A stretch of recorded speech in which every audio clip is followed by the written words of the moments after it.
বৃহস্পতিবার Punjab national bank Kailashahar শাখায় সাংবাদিক সম্মেলনের আয়োজন করলেন পাঞ্জাব ন্যাশনাল ব্যাংক কৈলাসহর শাখার সিনিয়র ম্যানেজার অভিজিৎ বিশ্বাস।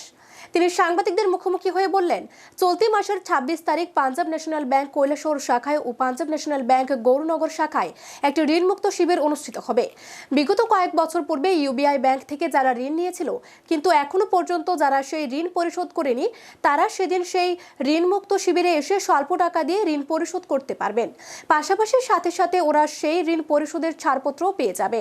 তাই যারা এখনো পর্যন্ত ঋণ নিয়ে ঋণ পরিশোধ করেনি, উক্ত শিবিরে এসে ঋণ পরিশোধ করার জন্য তিনি সবার কাছে আহ্বান রাখেন।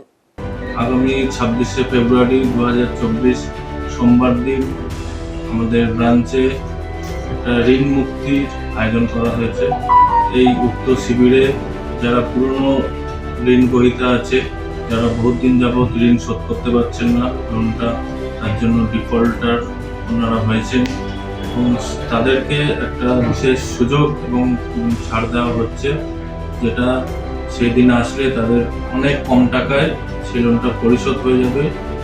এবং সেটা জন্যই জানানো যাচ্ছে যেটা এই বছরের সবথেকে বড় একটা সুযোগ সেটা। এবং আমাদের কৈলাসহর শাখা এবং আমাদের পাশে পাঞ্জাব ন্যাশনাল ব্যাংক তথা ইউবিআই ব্যাংকের গৌরনগর শাখার আয়োজন হয়েছে। তো এই আয়োজিত এতে অনুষ্ঠানে যাই হোক ঋণ শিবির ক্যাম্পে যারা পুরনো ঋণ গ্রহীতা যারা, তাদের জন্য আমার আবেদন বা অনুরোধ, তারা যাতে এসে এই সুযোগটাকে ব্যবহার করুন।